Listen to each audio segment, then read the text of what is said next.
આજે ચૈત્ર સુદ નોમ છે. પ્રભુ શ્રી રામનો જન્મદિવસ છે અને હિન્દુઓ પ્રભુ શ્રી રામનો જન્મદિવસ ખૂબ શ્રદ્ધા સાથે ઉજવતા હોય છે, ભક્તિ સાથે ઉજવતા હોય છે.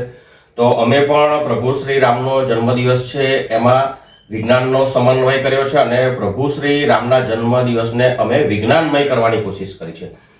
અહીંયા આગળ પ્રભુ શ્રી રામની મૂર્તિ છે અને સૂર્યોદય થશે એટલે સૂર્યનારાયણ જે છે એમના સોનેરી કિરણો વડે પ્રભુ શ્રી રામના કપાળ પર સરસ મજાનું તિલક કરવાના છે. એના માટે અહીં નાનકડો સેટઅપ કર્યો છે. અહીંયા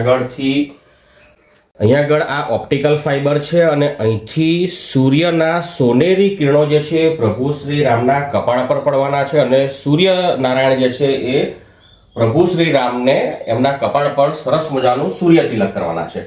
એના માટે મારે જોઈશે બીજો મેગ્નિફાઇંગ ગ્લાસ, એને હું અહીં સેટ કરવાનો છું. લગભગ 6:24 સૂર્યોદય થવાનો છે. હજી 6:15 થઈ છે.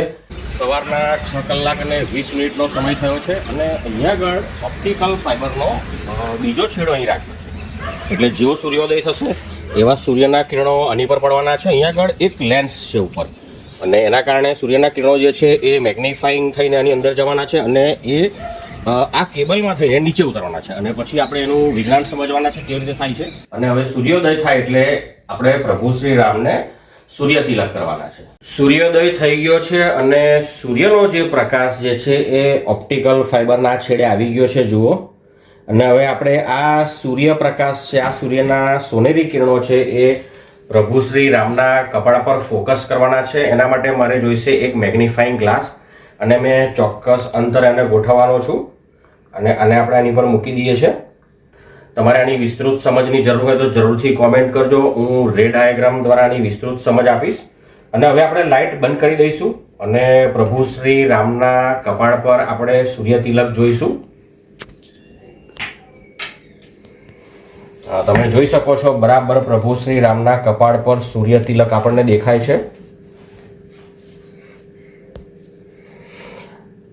આમ આપણે ધર્મની સાથે વિજ્ઞાનને જોડ્યું છે.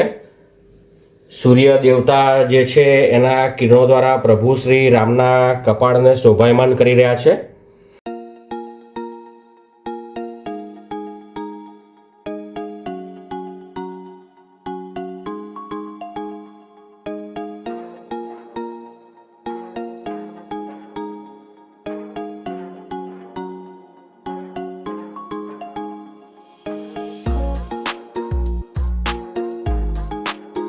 સૂર્યનારાયણના સોનેરી કિરણો દ્વારા પ્રભુ શ્રી રામનું કપાળ જે છે એ સૂર્ય તિલક દ્વારા શોભાયમાન થઈ રહ્યું છે, જુઓ.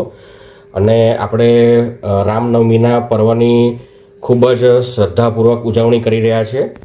રામાય નમઃ, રામચંદ્રાય નમઃ, ઓમ રામભદ્રાય નમઃ, ઓમ નમો ભગવતે રામચંદ્રાય.